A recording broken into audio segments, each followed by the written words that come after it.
Welcome everybody to the stream. Just give me 1 second, everyone. Hey, hey, hey, hey. Alrighty. That's probably the worst intro song I think I've ever done in my life. But anyway, guys, welcome once again on The Charge. Give me yet another NBA live stream. Sorry I'm late by probably like 49 minutes. Just had to do some things for Thanksgiving. Just kind of setting some stuff up for the family, making sure that they're taken care of. I'm in charge of desserts this year, so that's what I was doing for the first 49 minutes, or really till since 6:30. I was working on making that pie crust, trying to make it homemade. See how that works. What's up, P? How you doing, man? But we're probably gonna play some 2K as well. Ooh, man, that's loud. Probably gonna play some 2K as well. Check out a little bit of 2K, just kind of checking up my skills, trying to increase and build up my player. But like I said, guys, welcome once again to the stream. Again, we're talking some NBA news and rumors and also basketball opinions. And guys, we have to talk about this. I mean, we have to talk about Montrez Harrell, I should say. Nah, Pete, I'm making that pumpkin pie, man. I'm actually gonna see how it works out. I'm not particularly hyped up about it. I'm not really, I think I like my pumpkin pie, but I'm not like a huge pie guy myself. There's like a few pies that I really like. But anyway, this is not a cooking channel. This is a basketball channel. And guys, I also want to shout out to me and my boy Pete are actually creating a new podcast called Console Culture. Whoa, my mic just fell. We're creating a new podcast called Console Culture. Kind of taking a stab or a jab at cancel culture. But we're just here to talk some everyday things, whether it's video game related, whether it's pop culture. We're kind of going to go into that direction. I'll let you know when that podcast is available. I'm still editing the first episode as we speak. Pete, I'm very sorry. I would try to get the first episode out, but there's just been one thing after another for work, and not trying to make excuses. I really need to get it done. So, kind of been a little lack of motivation in that aspect, and so maybe we'll talk about that type of stuff on the next podcast. But anyway, like I said, we're not here to talk about all this stuff. We're here to talk about this basketball decision that Montrez Harrell calls a business decision. So, we kind of talked about Harrell speaking to reporters on Monday via video conference for the first time since signing the 2-year contract. He calls, it goes without saying, apparently not. Now that I'm not on the other side, so it is what it is, really. So he was asked later if he wanted to return to the Clippers. I felt that if you spend your career in any place long enough, you're going to want to still keep playing there and keep growing there, he said. So, of course, I still wanted, and I still have great respect for those guys, for the organization. But like I said, as far as they wanted me back, obviously it didn't seem that way, does it? So that's very interesting that the Clippers didn't seem to want Montrez Harrell back. I honestly think that Doc Rivers kind of lost control of the team. And I think that is just due to the fact of the pandemic. I really think that this team actually could have maybe gelled together if it was just a regular old season without the pandemic, without the social injustices going on in the world. So it's kind of like I think those two things also kind of affected it as well. So I don't think we can necessarily say like, oh, it was all just the pandemic, or it was just all the team. I do think that there is some of that stuff for the outside factor factoring in, but I do think that Doc Rivers, which happened to his 2011 Clippers as well, I think he just lost control of the locker room again. We saw it happen with Chris Paul and Blake Griffin. Now we're seeing it happening with Paul George and Kawhi Leonard. It's frustrating, to be honest with you. You're expected to win a championship. It's your first time back, and you really can't create an atmosphere or a situation where your players feel comfortable. It just seems like none of those guys seem comfortable to me, and it's kind of the reason why I think the Clippers lost. I think, like I talked about many times before, they looked too much ahead to the LA Lakers series instead of focusing on the Denver Nuggets series, and that's why they lost at the end. I think that they could have done a better job, but it's just kind of a sad situation to see what the Clippers have become. Not only because I think that as an organization they're a sad bunch, but I do think for Doc Rivers it's kind of unfair to him, but also unfair to a guy like Kawhi Leonard. Even though Kawhi Leonard does take a lot of the blame, I would say the same thing about LeBron James. I think it's kind of unfair to put your superstar in that position because your coach can't handle the superstars or the egos. I just felt like that's kind of what it came down to. Doc Rivers, like, for whatever reason, all the guys on the Celtics back in the day when we won our championship, everybody clashed together, or everybody meshed well together. Everybody seemed like they were together.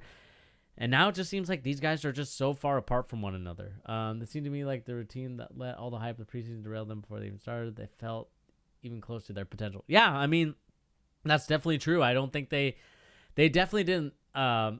They didn't even get close to where they were supposed to be, man. Like, going out in the second round is kind of pathetic, really, for a Clippers team that's supposed to be this sort of, great team, almost all-decade team that, Skip Bayless and many other, journalists and people that cover the NBA were expecting the Clippers to be. At my heart of heart, I always thought the Lakers were going to be ahead of them just because I thought, Paul George, it all comes down to Paul George, man. I think Paul George is not the superstar clutch X-factor player that I think we all think he is.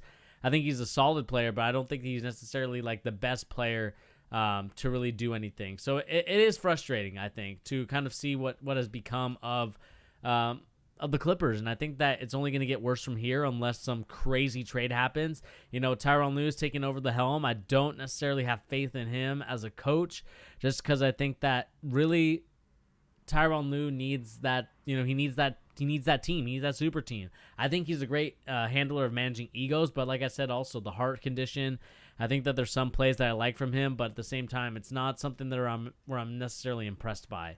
I think that we're going to see in the future what teams are built for this and what teams aren't. And to be honest with you, I just don't think that the Clippers are built for this. And I mean, with Montrez Harrell signing, I know that this is going to piss off guys like Skip Bayless and many Clippers fans, but you have to admit, like, this was a great signing for the Lakers. Like, whether you think Montrez Harrell is good or not, he's a great hustle guy. He's going to be your Dennis Rodman. I think he's actually a really good player, kind of underrated in my opinion, but it's just kind of, it's kind of an interesting situation that we're kind of in right now with the LA Clippers. Like, I hope that they're, hey babe, how you doing? Yeah, I just think that when it comes to the Clippers, it's sort of a sad situation to see. But that's kind of what I have to say about this Montrezl Harrell thing. It's just kind of, it just reeks of sort of, what's the right word I'm looking for? It just reeks of like, not jealousy or like hurt or abandonment, but I definitely think that Montrezl Harrell was hurt by the fact that the Clippers didn't try and re-sign him for like some good amount of money, because I mean, Doc Rivers has kind of gone on record and saying like, this guy is really our glue guy. He's the guy that really helps us out. And the fact that he didn't really do that is just kind of, at the moment, really frustrating. And yeah, Pete, the Lakers killed free. I think they're the biggest winners in this. Like, I don't, the Hawks to me are number 2 if they can get Bogdanovich. But I think the Lakers have just only strengthened their team with still like 3 or 4 roster spots to go. Let me see if my friend Brad wants to join me yet. Nope. Okay. He's probably busy right now. So, I kind of made this a late stream. So, but it doesn't mean that we can't have some fun here on the stream. So let's kind of continue on talking. There's also this rumor here as well. Buddy Hield trade? ? It looks like the league executives told the Sacramento Bee that the trade market for Buddy Hield is mixed at best, but there are some teams out that value him. I do think that he actually could be a really good player for a team like the Celtics, who definitely need some three-point shooting out there. I think Buddy Hield could actually be a great player for some team. I don't know why people are kind of writing him off. I know he's not necessarily, I know he's supposed to be like the superstar player, but I think as a nice star role player, Buddy Hield could be a really great player for somebody. And so I think the Kings need to just decide, all right, we're going fresh with Tyrese Halliburton, with De'Aaron Fox, and we're just going to try and build a new team, along with Marvin Bagley, who I think me and my boy Pete, we made a predictions video about the draft that year. I was not a big fan of that. Me and my boy Pete are also Luka Doncic stans, so it's kind of at this point just kind of second nature to kind of talk about that. But at the end of the day, I do think that Buddy Hield does deserve to be on a better team. What teams could he go to? I mean, if the Lakers, his salary is about 5.5 less than Bogdanovich. I mean, I think that, Buddy Hield should be shopped. He should be shopped around, because I think that the Sacramento Kings need to get the much value they can so they can start this new rebuild process, because right now it is absolutely failing. They seem to not draft the right players. There's guys that they should have gotten that they didn't, and it's just, it is a sad state of affairs in Sacramento, from the days of White Chocolate, from the days of Chris Webber and that team. I think it was Divac. I think Vlade Divac was on that team as well. If Buddy Hield goes to Phoenix, I think they're a top 4 team, Pete. Because I think right now the Phoenix Suns have done so many great moves. Like, I know people tried to discount Chris Paul, but I think that Chris Paul, even on a big contract, will still be able to add the value that I think the Suns are getting from him. Buddy Hield at Utah could be nasty. I mean, I would like to kind of get rid of Mike Conley. I like Mike Conley. I think he's one of the most underrated guards ever in basketball history. But at the same time, I think if you can add a guy like Buddy Hield, who's a sharpshooter, get Donovan Mitchell going as the point guard, I think it actually could be a great move. But I'm not sure where the market is for him at this point. I mean, he wants to start. I think that's kind of the main thing that Buddy Hield is kind of demanding, is that he starts on the team. And whether that's on the Kings or whether that's on a different team, that's going to be the biggest question mark to notice for Buddy Hield. Because I think, like I said, he wants to start, and I think that if he's going to start, he's going to have to find a new team, because I think the Kings are just looking to start new again, start fresh, and we'll see what that means for them going from here on out. And let me just do something really quick. Do I want silver bullet pass or no? Let's just go tight handles. Okay. Sorry, just kind of fixing my player here, trying to get him going. Probably going to play some 2K in just a little bit, but I kind of want to talk some news while I have you guys out here. Let's kind of also move on to another interesting note that we can talk about is, of course, this situation that we have here. I'm not sure where it's at. I'm not sure if it went away. I don't think it notices here. Morey's saying that in addition to a couple teams contacted by NFL. Wow, Morey's getting some really good looks out there. With the Nets content to wait for Harden forces way out of Houston, and unable to offer Serge Ibaka enough to keep him away from the Clippers. Brooklyn has pivoted big game hunting for big name targets. Kobe for life. Stephen A. Smith reporting that the Rockets and Wizards agree in principle, sending Harden to the Wizards. John Wall, Troy Brown, foreign protected pick. Wow, that is a lot. That is a lot of stuff. I mean, if Stephen A. is right on that, let me look up Stephen A.'s Twitter and make sure that he's not spewing nonsense. Stephen A., I'm not sure if I trust him as a reliable source, but that is interesting if that is being reported. Let's see if we can get something out there. Stephen A. Smith.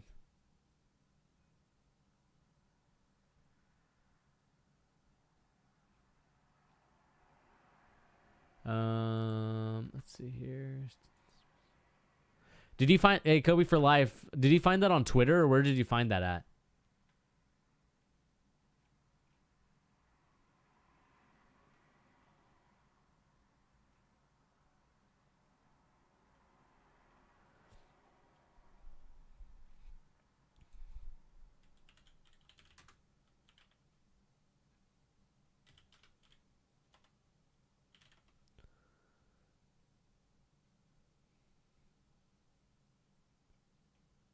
Let me see here. I don't think I see. I mean,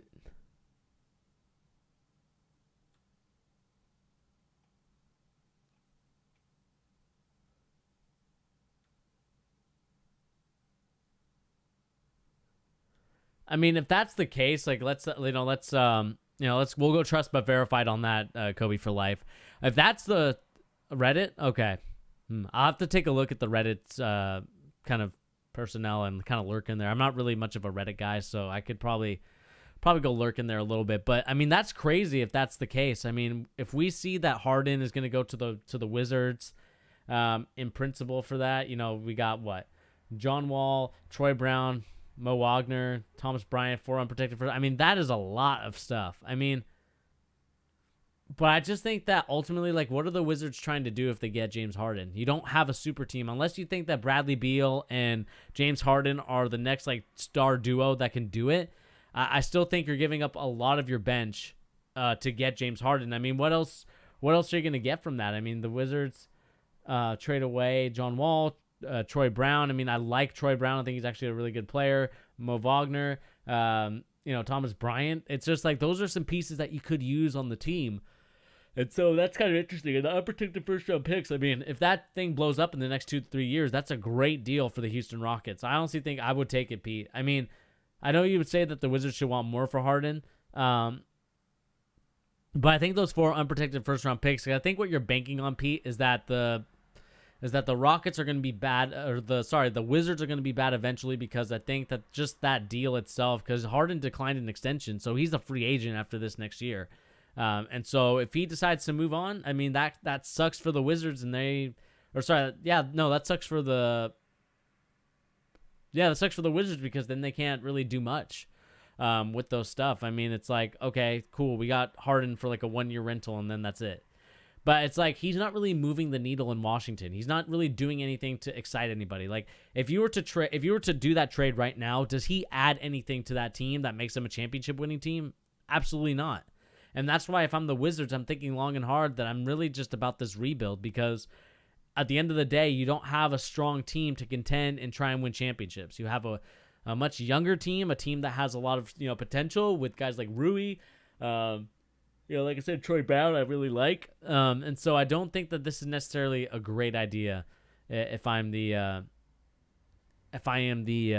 Houston Rockets and the Wizards, especially the Wizards. It's like you're giving up a lot of that stuff just for nothing.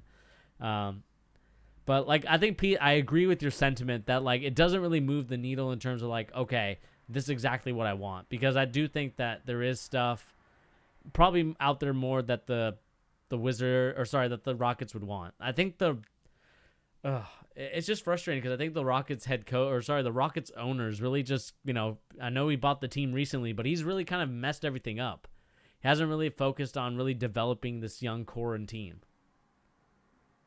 But again, like I said, Pete, I mean, the thing is, like, you're trading away basically, an all-star player, but you're also trading away, it could be just a 1-year rental. And like, what if he decides, you know what, the Wizards isn't really for me, I am going to move to a different team, and then you're stuck with nothing at this point. Ben Simmons is...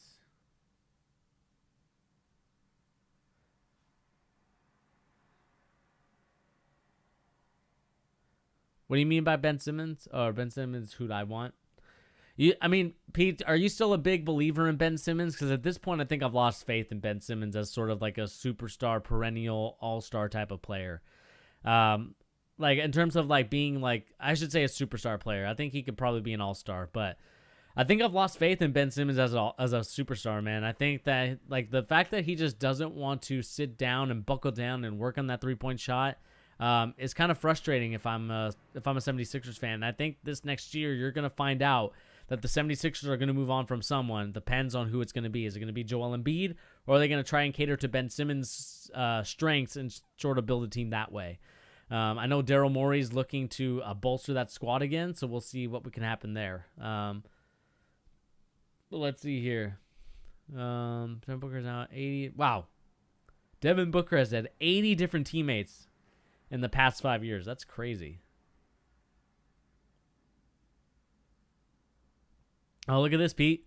You guys might be interested in getting Victor Oladipo. I know it's the New York Post. I'm not necessarily a big fan of the New York Post, but let's see here. According to sources, Victor Oladipo is not available as he might have been over the summer. He's quickly forego a strong relationship with the Pacers. New coach Nate Bjorken, I think that's how you say his name, but the 2019 All-Star, is in the final years of his contract. I mean, that's kind of an interesting situation. I forgot to mention that Austin Rivers is now a New York Knick. Pete, how are you feeling about Austin Rivers on your team? Do you think he's going to be the guy? Man, you know what's kind of crazy is I remember watching his mixtape, and I thought he was actually not a bad player. I thought he could have been a really good sort of like star player, but he ended up turning into a role player. Just kind of like his dad. I mean, not necessarily a bad thing, but he does his role pretty well. I would like to know what you think about that. I have faith in Ben. There's so much potential. I think right now he's such an awful fit with Embiid, which makes it look... So do you think that you trade Embiid then? Do you do something with Embiid? Do you move him on to another team? Like, what do you do with Embiid? Like, it's just like, I don't know. I like Embiid more than Ben Simmons at this point. I think Joel Embiid, even though he has more injury, I think that if you can have a coach that can just really be hard on him in terms of like, hey, you need to work out, you need to come to practice, you need to do all this stuff, then I think Joel Embiid could actually be a really good player. I just feel like Joel Embiid at times gets lazy. It doesn't really focus in on really developing his skills, which is frustrating because I know what type of player he can be at this point. But he's really, he really rubs people the wrong way with his work ethic, in my opinion. I think he could actually have a better work ethic, in my opinion. The Knicks are going to have $40 million cap space.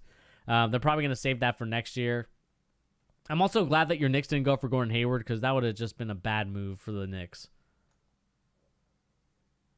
But that's kind of interesting to see that type of rumor.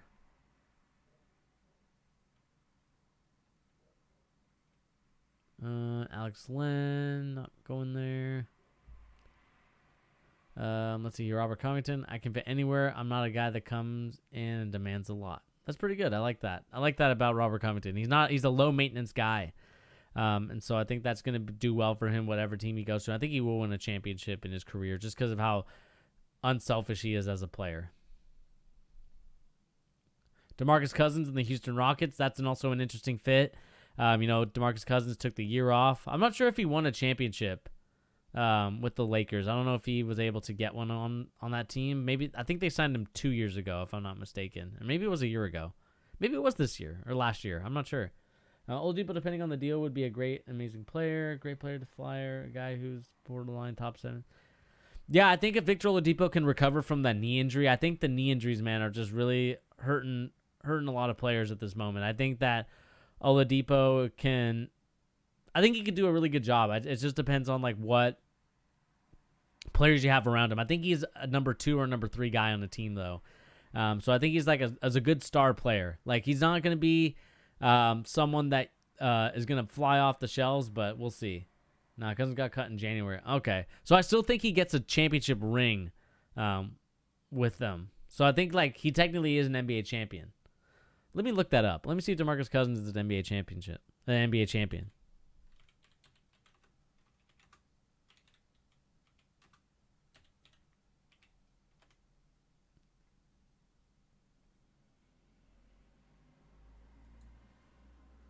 Let me see if he won a ring. I'm not sure if he can. I know he was an all-star. I'm not sure if he was able to win a ring.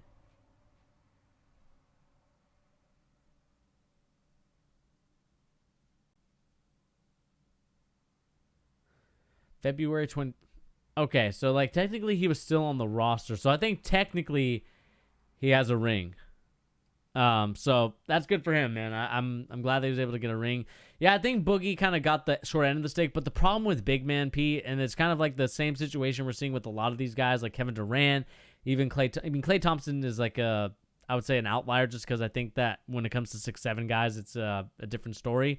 But I think big men, like their feet and their like legs are really the biggest thing that hinders them from being like all-time greats, because we see guys like Greg Oden. We saw what happened with his knees. He just did not become the player that we thought he was going to be. Boogie Cousins, as soon as he got that ACL injury or that torn Achilles injury, boom, wasn't the same player. That's why I'm a little worried for Kevin Durant. Not necessarily the fact that I think that he can't be a good player, just for the fact that I think he's not going to be able to be as quick laterally and also like moving on down the court as well as he used to. I think he's going to be limped a little bit or like gimped. And that's just not anything due to him. It's just due to the fact that the injuries, I think that it's really hard to recover as you're a 7-footer. So, oh man, I'm yawning today. But yeah, I do like the fact that Boogie Cousins did get a contract. He got to sign with the Rockets. So good for him, man. I'm glad that he was able to get on a team. JaVale McGee going to the Cleveland Cavaliers, if I'm not mistaken.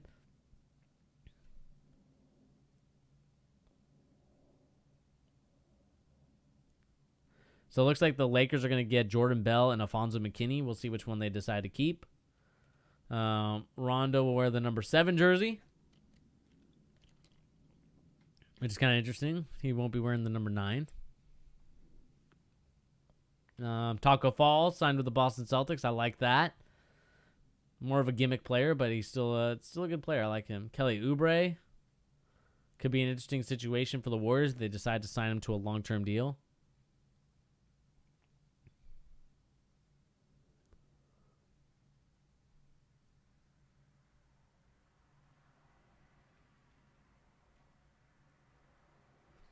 Interesting that contenders are actually interested for Nicholas Batum.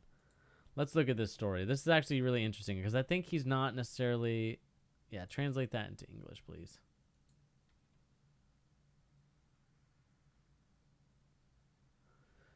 So, hey Tyrese, how you doing, man? Nicholas Batum excluded the 6 teams that he would want to recruit him. It's confirmed that Nicholas Batum should join a team candidate for this title.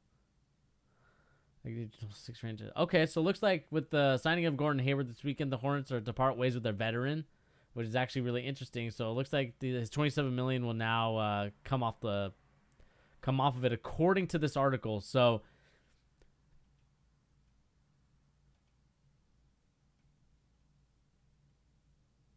okay, if the Lakers, I mean, I know the Lakers are loaded Tyrese, but if he was like, you know what, I kind of want to be a 3-and-D guy for the Lakers, I think it would be over.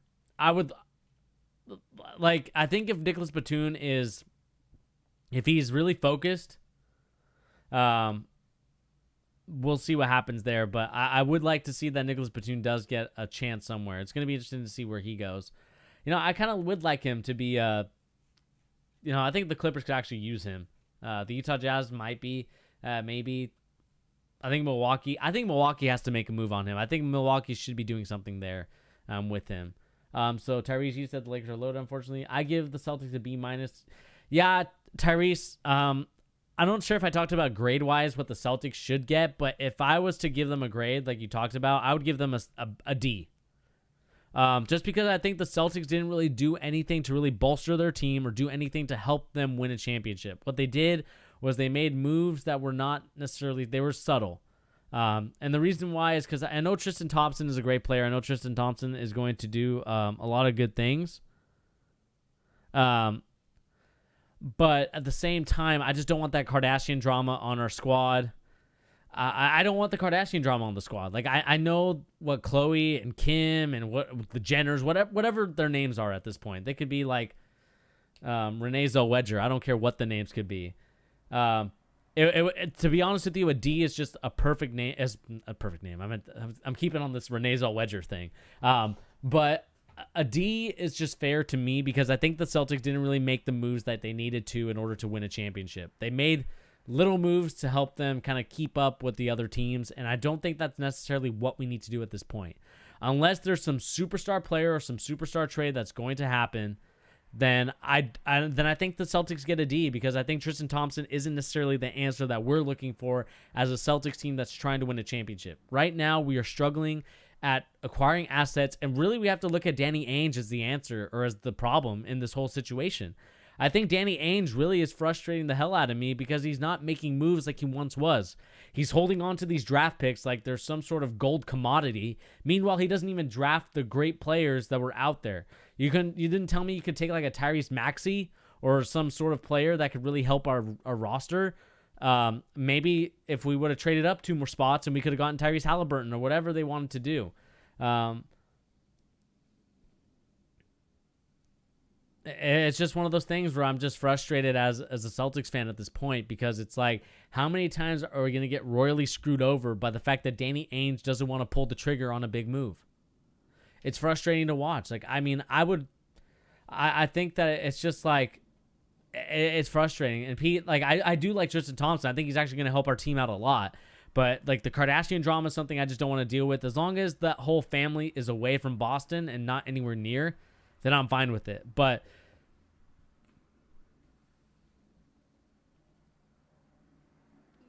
I mean, I'm not really a big fan of Edwards.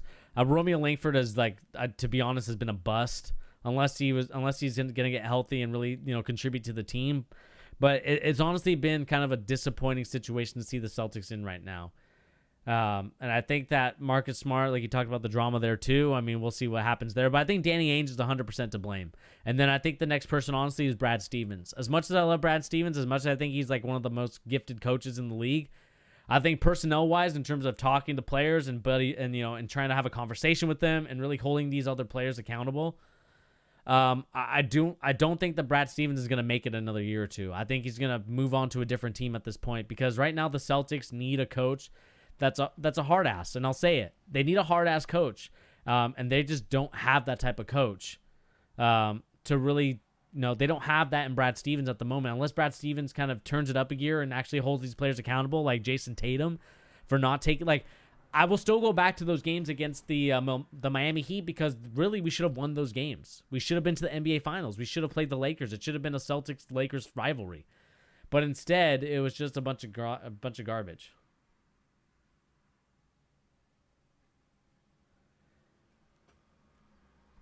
You disagree on Ainge? I mean, like, Pete, I mean, here's the thing. Like, yeah, you can have all these assets. Like, yes, we got Jason Tatum, we got Jaylen Brown, we got Marcus Smart, we got a bunch of these young players.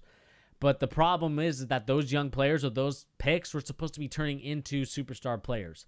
You know, Danny Ainge made a steal of a lifetime getting a guy in Ray Allen and Kevin Garnett to come to Boston and play for him. And right now, he just isn't doing the same thing for the Celtics at this moment. It seems like every superstar that we wanted to sign, every superstar that we wanted to get, just seems to go away every time. It's like we can't get the guy that we want. And I think Brad Stevens needs to kind of go back.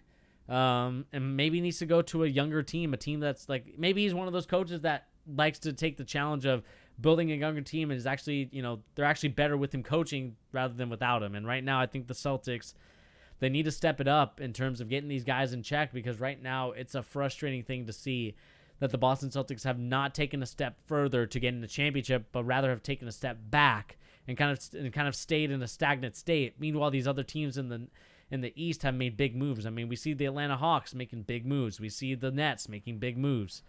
Meanwhile, we still have our thumbs, you know, twiddling our thumbs, trying to decide what we're gonna do.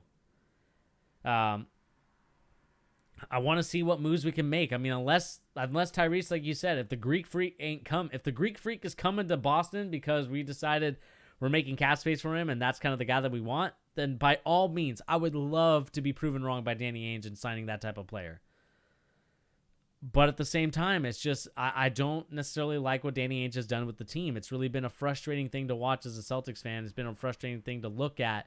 As a team that was once the league leader in championships is now tied right now with the LA Lakers, with the Lakers having a chance and having a really good chance of, you know, beating our record for most championships in the NBA. It's one of those things where it's sick, and I'm sick to my stomach just even thinking about that at this moment.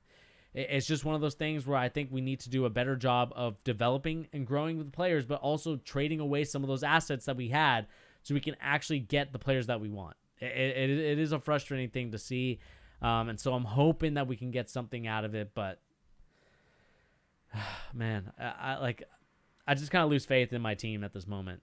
Like, I know, Pete, that you're probably in a different position because I know that the Knicks haven't been great for many years. Well, they haven't been great for a while. Even since the Carmelo days, they weren't that great. But you know, it's been a while for the Knicks. But I think the Knicks is an ownership problem. I don't think it's a front office problem. Because I think well, it's probably both, to be honest with you. It's a two-way street. You know, James Dolan is not necessarily like this guy that's going to help build a team. He's not really interested in this Knicks team anymore. It's kind of like it's kind of like a toy. Like he's just done playing with it at this moment. And that's kind of the frustrating thing as an NBA owner. I want to see some enthusiasm. I want to see some excitement when it comes to these teams, when it comes to owning your own team. But I don't see that from James Dolan, and I think that kind of stems down to the whatchamacallit, to the GM spot as well. So like I get you on that, Pete. I really do.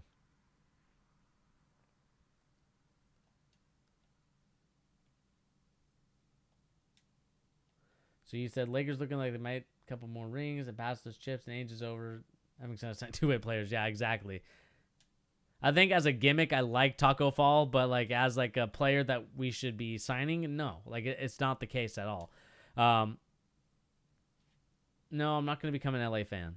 I think the Kyrie drama made Ainge scared to trade for Star. I mean, I get it, but at the same time, like you just know that there's certain players that you have to deal with. Like when it comes to superstar players, like you're gonna have to deal with their drama.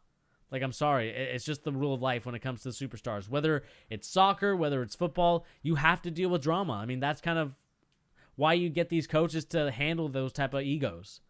I mean, like, I want to take it to a soccer example. When Real Madrid got Zidane, I don't think he's necessarily a great, like, X's and O's coach, but I think he's a great manager of egos. Same thing with Jose Mourinho. I mean, Jose actually has some sort of a strategy, but it's kind of one of those things. I don't know if you guys are soccer fans or not. So I kind of relate it to football. I think that, like, I'm trying to think who's a great example.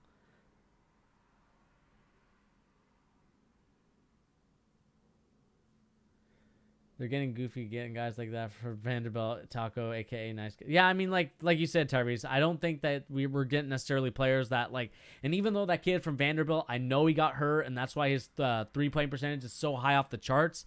But when you have a guy like Tyrese Maxey, who I think could be a potential super or like a potential all-star player that's out there, then I think that to me is kind of a frustrating thing to see. Like, I understand where you're coming from, but at the same time, what I want is to get a guy like Tyrese Maxey where we can develop and grow him. I think Brad Stevens would absolutely love a guy like Tyrese Maxey, but we don't. We don't get guys like that. We get guys like the Vanderbilt 3 and D guy who's not really that good at this moment. Like Mike Tomlin is a perfect example, Pete. Like just kind of a personality guy, handles the egos, X's and O's, you hand it off to somebody else. So we'll see what happens, man. Like it's a frustrating thing to watch as being a Celtics fan, but it's probably a great thing for these other teams right now. Atlanta Hawks fans are probably cheering and celebrating if they can get Bogdanovich. If the Kings don't try to, outbid him or say like, nope, sorry, you're not getting him, because I think that would be kind of a shame. Yeah, Tyrese, I really like Tyrese Maxey, man. Like, that's funny. I just realized your name is Tyrese as well. But yeah, Tyrese, like I really like Maxey a lot. I think he's actually going to be a really good player. I think that he's actually going to be an all-star player. But unfortunately, we're out getting this guy from Vanderbilt, or I want to be proven wrong by Danny Ainge. I want to be proven wrong by the Boston Celtics front office. Because to be honest with you, I just don't see it in that guy. Like he was nowhere near. Like let's look at mock drafts really quick. I want to look at mock drafts for the 2020 mock draft. Let me look at look at CBS Sports and see where that guy came from. Okay, this guy kind of had him here at number 12.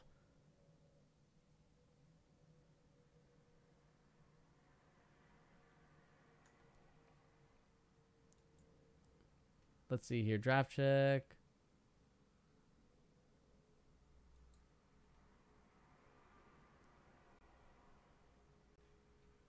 Oh, no, this is not a mock draft.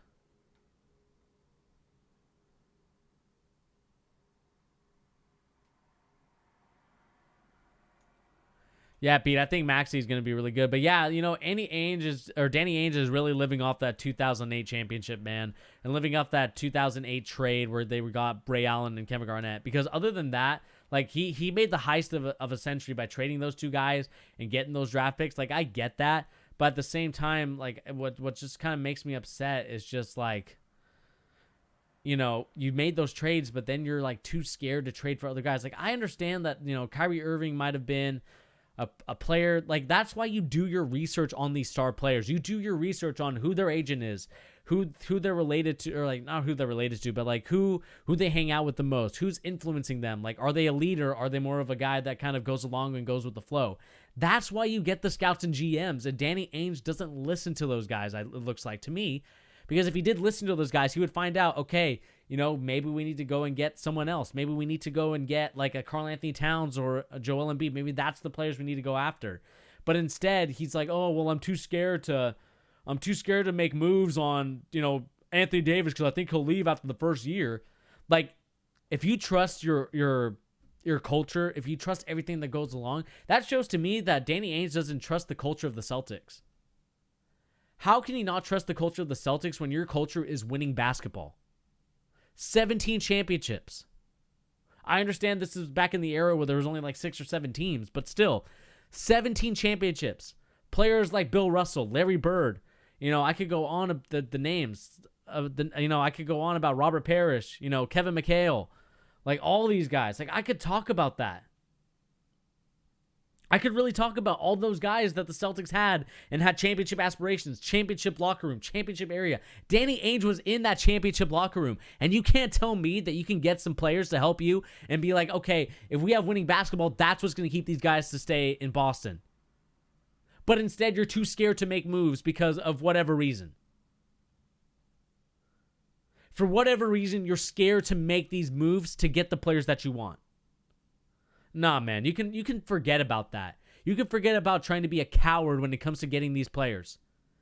Because to be honest with you, if you show that you don't have aspirations to get these guys or to help, facilitate a team and build a team around. Like, you're gonna lose Jason Tatum. You're gonna lose Jaylen Brown. You're gonna lose Marcus Smart. And what are you gonna be left with?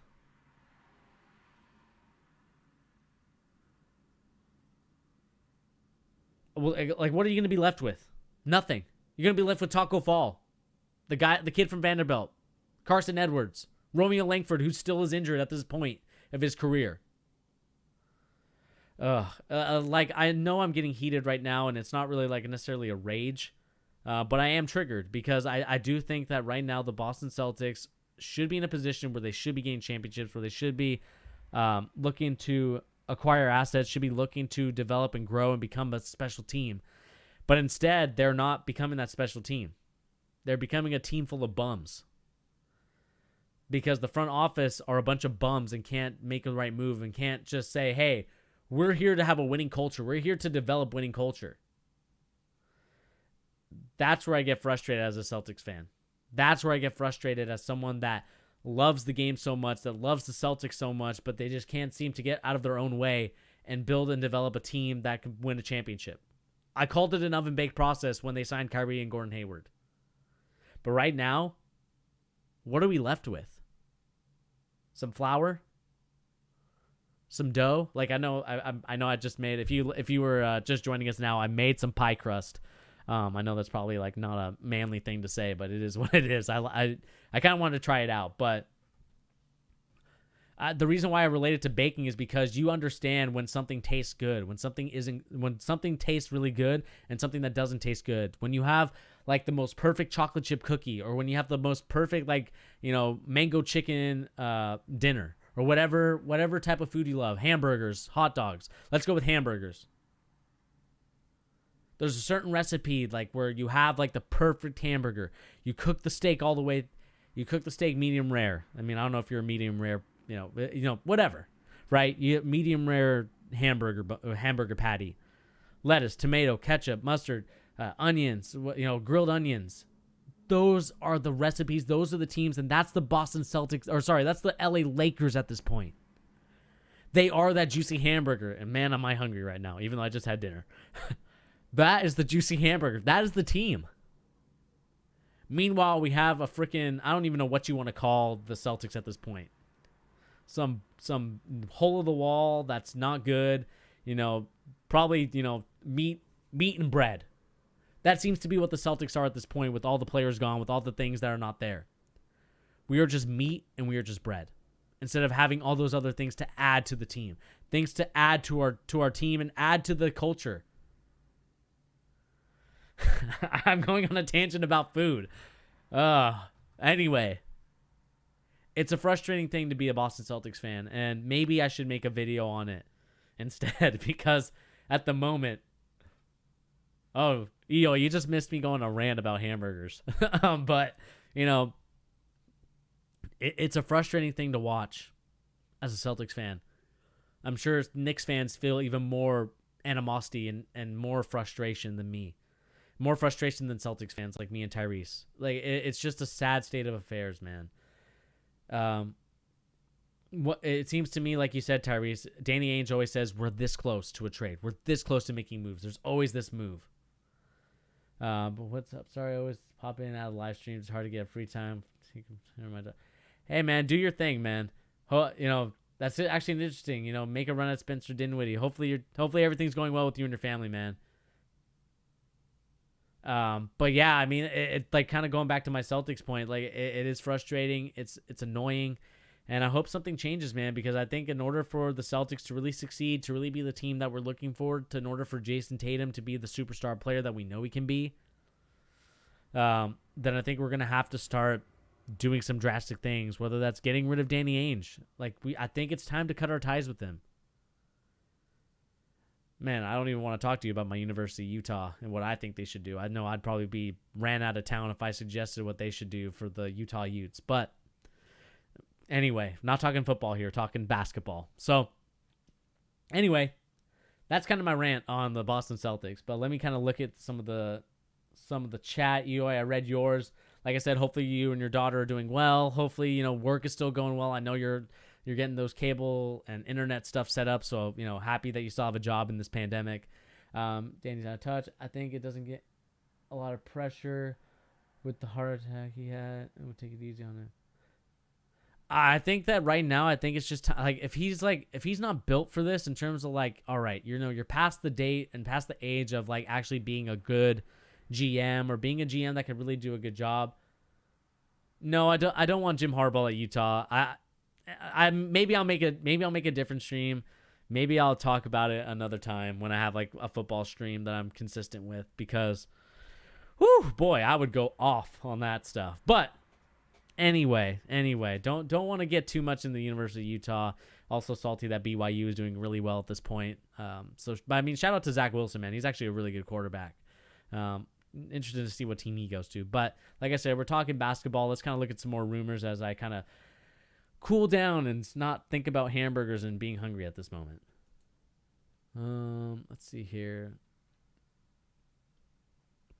6 teams interested in Nicholas Batum. We kind of talked about that. That'd be an interesting one.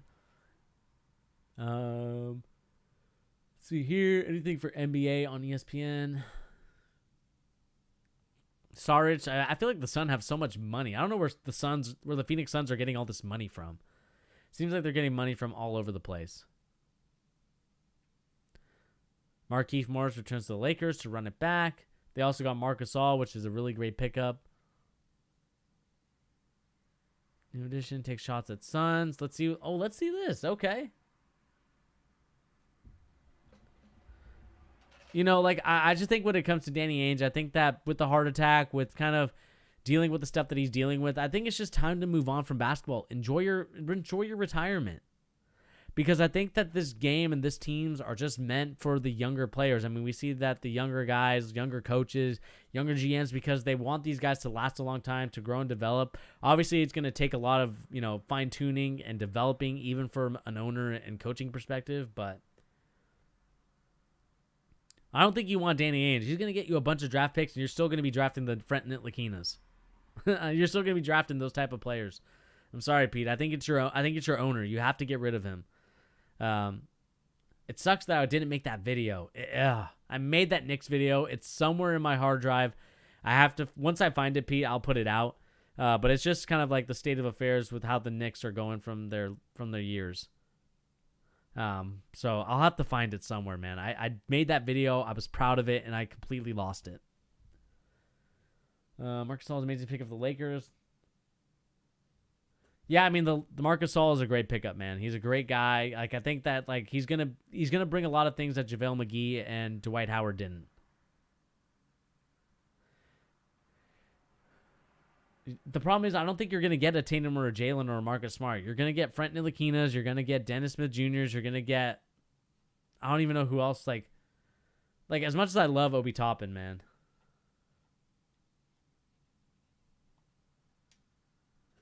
Ainge will be interview. Oh, Danny Ainge going on an interview? I mean, let's kind of look. I want to see Danny Ainge if there's any kind of news on him. No, not Danny Glover.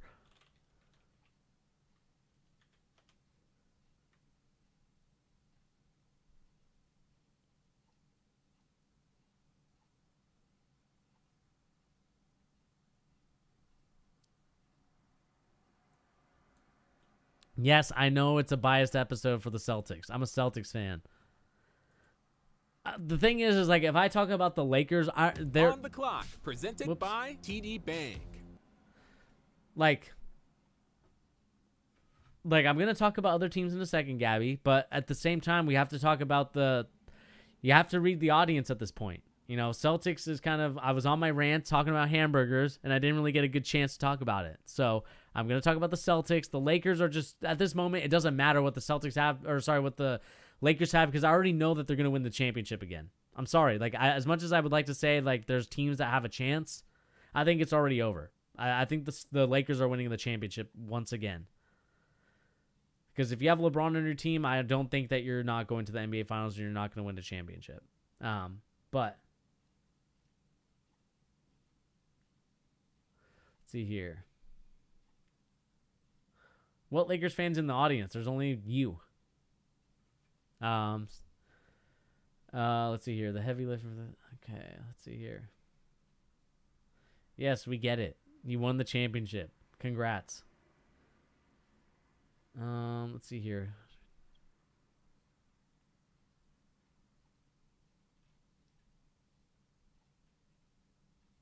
Anyway, this is just a fluff piece from NBC Sports and the Boston Globe. I mean, it's just, Danny Ainge needs to do something, man. I think we just need to get rid of him. It's time.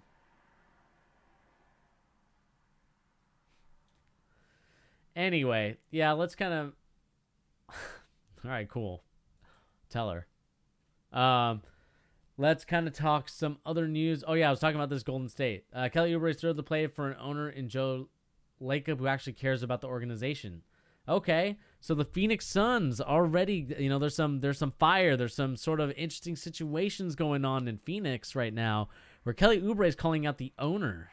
Really interesting, Rob Saber. Let's see here.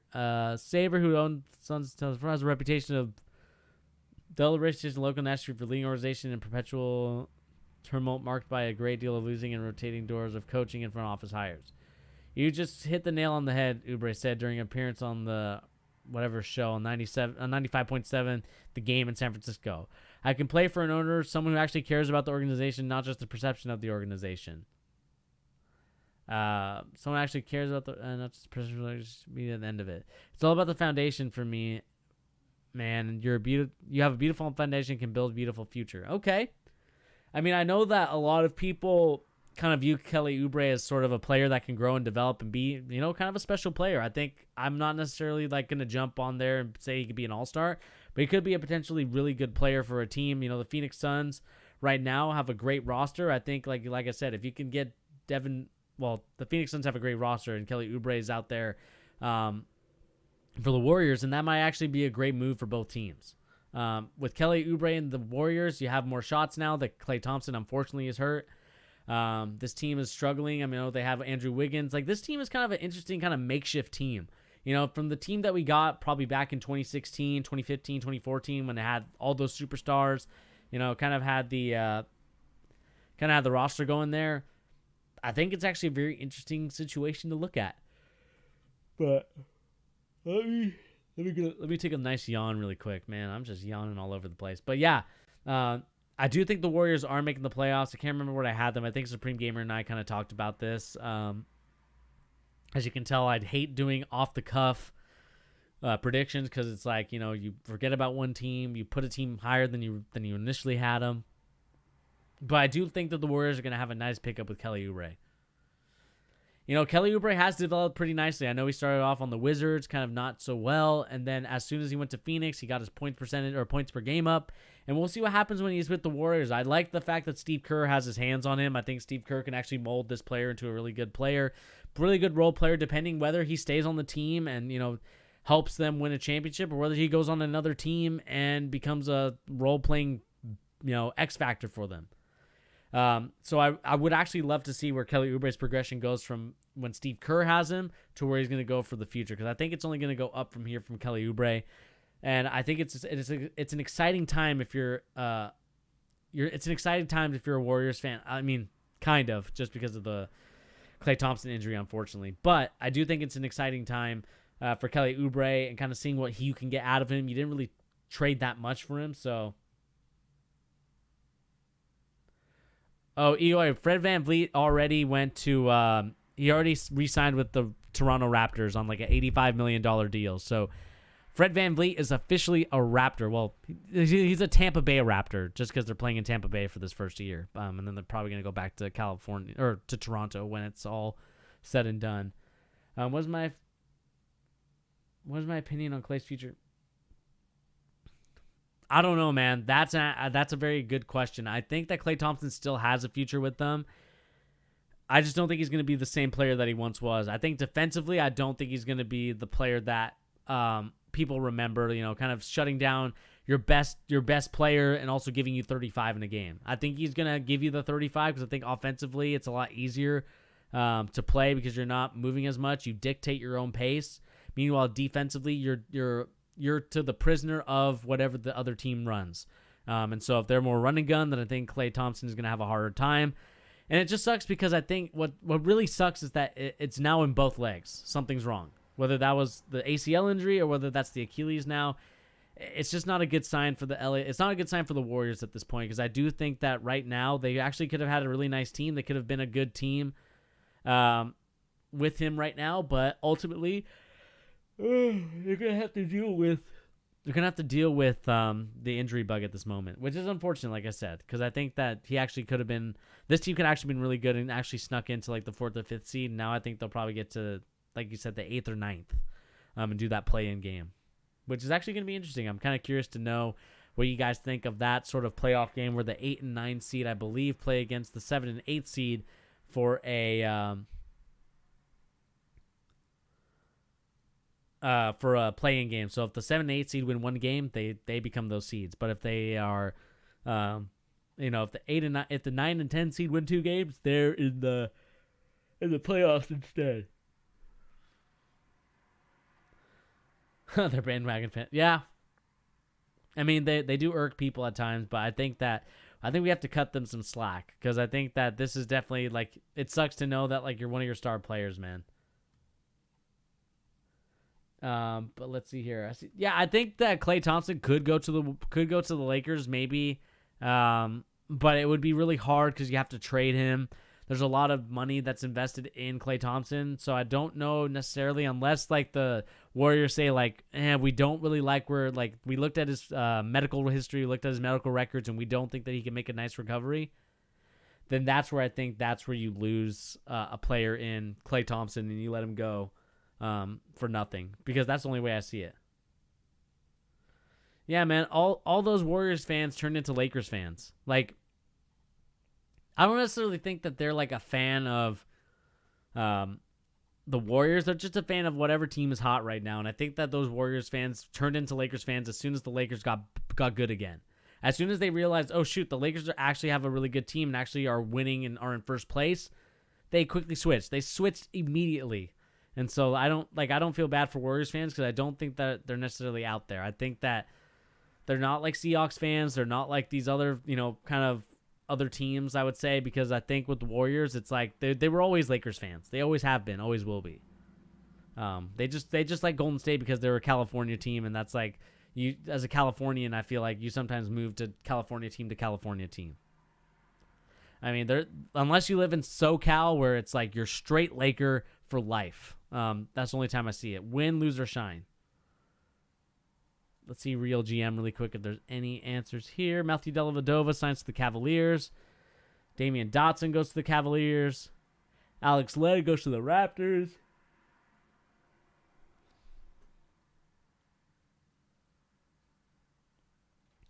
I think I have the Celtics record. I think they're going to be like either 5 games, or I think they're going to be like, so how many games they're playing this year? They're playing 72 games, I believe, right?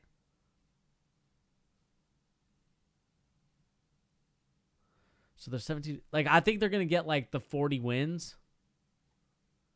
Somewhere like that. I think they're going to get to like the 5th or 6th seed for the Eastern Conference. And whatever record that is, whether it's 40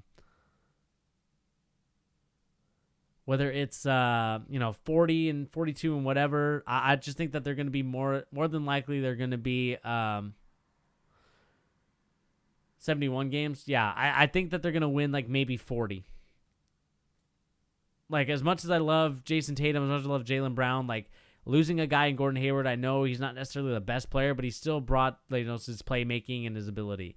And I think that not bringing in the superstar, I think we're going to struggle a little bit. And we'll see what happens with this kid, Naismith. I mean, if he's going to be a good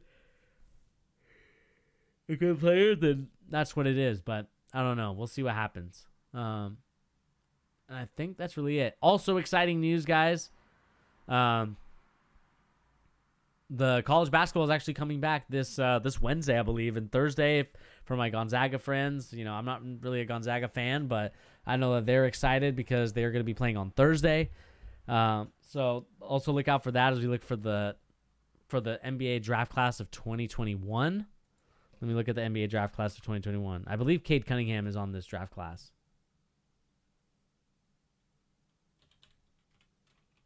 Let's kind of look at this really quick. Yeah, Cade Cunningham. I'm continuing without disabling. Get out of here. Brandon Boston, I heard he's going to be a good one. Jalen Johnson, Jonathan Kuma, Jalen Green, Evan Mobley.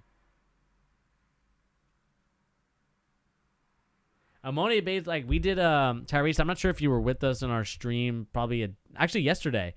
We actually looked at some Amani Bates versus Chet Holmgren highlights, and man, I really like Amani Bates, man. Even like I think I like him better than Chet Holmgren at this point. I think Chet Holmgren is just too much of a raw talent right now, where I think that he needs to really grow and develop. And if he goes to Gonzaga, which is where he's rumored to go, I think he's actually going to be a pretty good player. Because I think Mark Fuse is one of the only coaches that can really get something out of him. But Amani Bates, man, he could go anywhere, man. He looks really freaking good. Oh, you see this, Pete?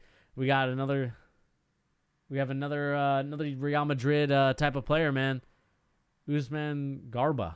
I'm gonna have to look at his highlights. Do I have any plans? I'm just gonna be with the family. Probably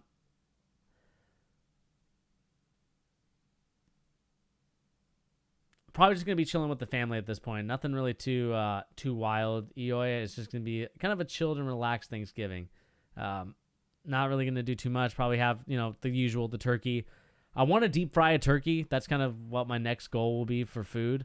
Is I kind of want to learn how to deep fry, because the turkey sometimes is just too dry when you roast it in the oven.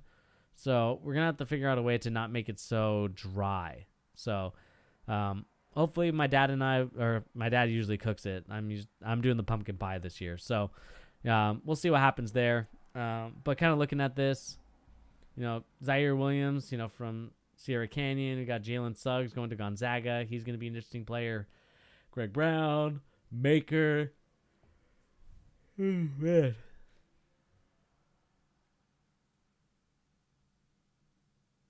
I want to do deep fry, man. I know we're getting off topic from basketball, but I do like the fact that I think that it just tastes better. Like, not necessarily because I like it fried, but more so because it makes the turkey more juicier and actually gives it more flavor. God, look at this bum.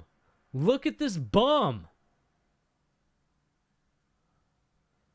I can't believe Michael Jordan gave $120 million to frickin' Gordon Hayward. That's the biggest robbery. You wouldn't give it to Kemba Walker, but you'd give it to Gordon Hayward. That's a shame. That's a damn shame. But okay, that's a little salty. That's a little mean. That's a little mean, but it's true.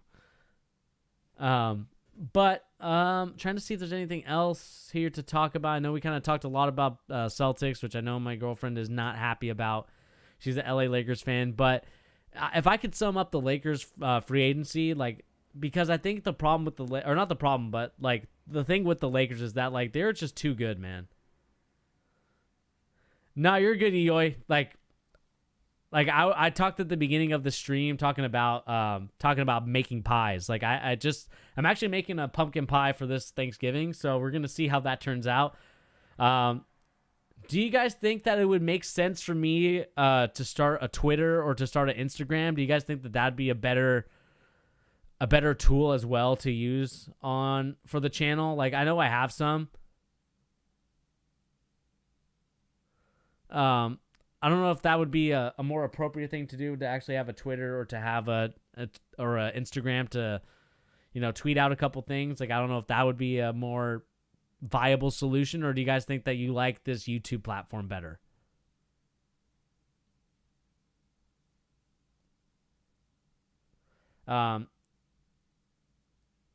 Make an IG and Twitter. Okay, so I've already made the Twitter, which I think is here. Hopefully I'll have to change the picture and everything. I just kind of use this as kind of to look out. I kind of use this to kind of make up the, as to kind of look at things on the Twitter sphere. But if you guys are, if we're interested in the Twitter, I'll actually kind of work on this Twitter account. So I think the next time I live stream, Tyrese, Eoy, Pete, and anybody else that's in this live stream, I'm going to be probably putting some overlays. Like I'm hoping. Actually, Pete, I need you, man. I need you to for this. I don't know how quickly you can do overlays, but if you could just do a simple one with some Twitter handles and stuff like that, I'll pay you. But I think some overlays for this channel would actually do wonders. If not, I'll just kind of look up some stuff. But yeah, Tyrese, I'm going to definitely look to make this Twitter more lively and also going to make an IG look more lively because I really think that we have something here. We have something special with not only you guys, but also this channel to kind of grow and develop and to be a place where we talk basketball news and rumors. So I will definitely be looking at making that happen and becoming a reality. Just give me probably another day or two because I really want to edit this podcast that me and my boy Pete has done. Because I want this to come out, and I'll also kind of shout that out too, Pete, once we do it. Pete, man, you're the OG, man. You're an OG on this channel, man. I gotta take care of my own. So I'll definitely be paying you, man, in some way, whether it's food or whatever. Oh, man, I wish the restaurants were open in the Seattle area because I would definitely take you out to Din Tai Fung.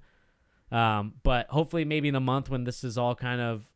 Hopefully something can be good in terms of like a vaccine or whatever it is, more safety, more precautions. I will definitely want to take you out to dinner, man.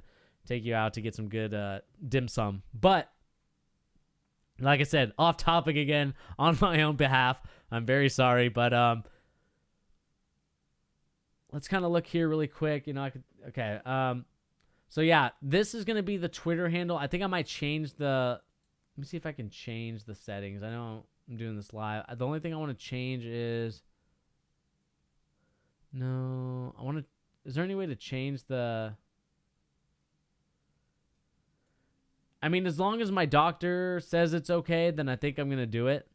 I'm not going to be an anti-vaxxer or whatever, those people are where they're like, oh, I'm not going to take the vaccine because the government's trying to do... Like, as long as like my doctors and people that have tested it say that it's safe, then I'm probably gonna take it. Not saying that so like I take in like it's like what did the I don't want to get too into the politics, but or like this type of stuff. But I think the guy for the Moderna vaccine kind of said this isn't like a silver bullet where you take it and you're automatically like immune to the virus, but I would also be precautious as well, kind of also make sure that we're all taking the right precautions. So as long as the doctor says it's safe, as long as we've gotten some good, clear and feedback and communication from it, I don't mind taking it. I probably will take it, to be honest with you. But I think in order to look at other things,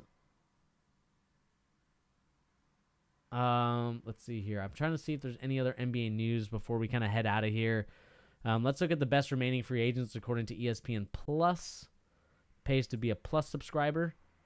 Reggie Jackson, Langston Galloway. I think Langston Galloway actually signed. He signed to somebody. I can't remember who he just signed to. I think Hoop Hype said it.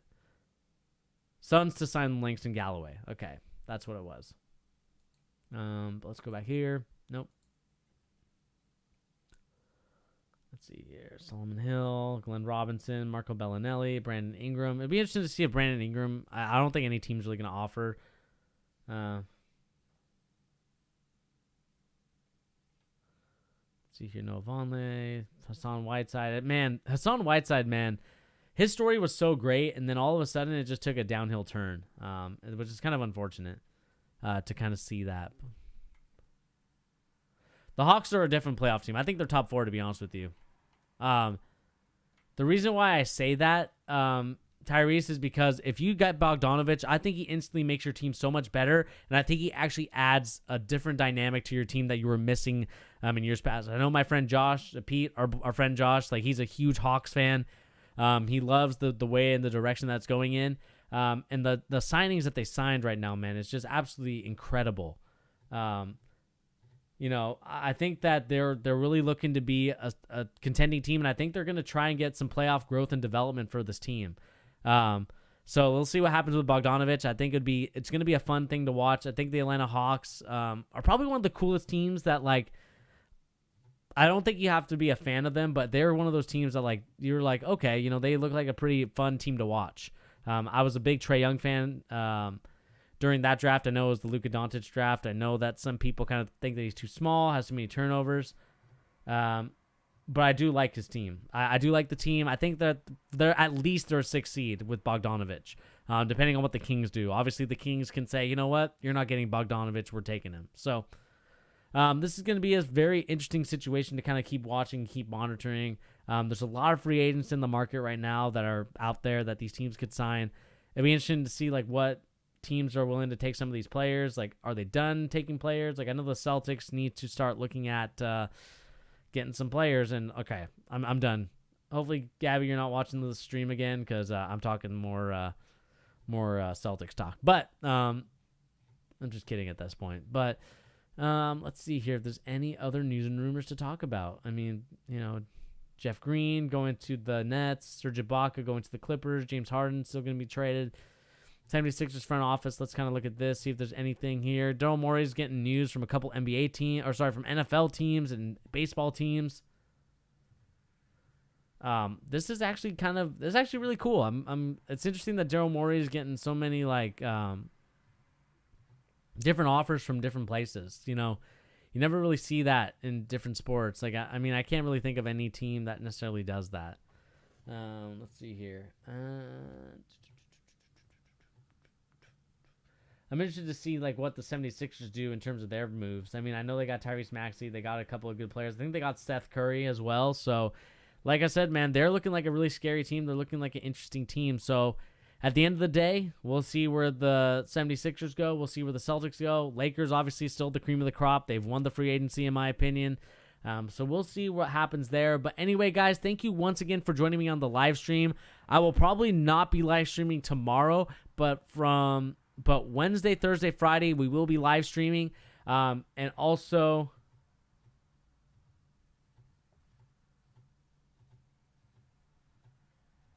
hang on one second.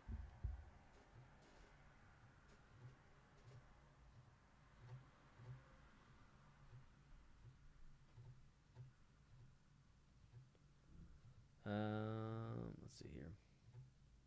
Just need to look at something really quick, guys.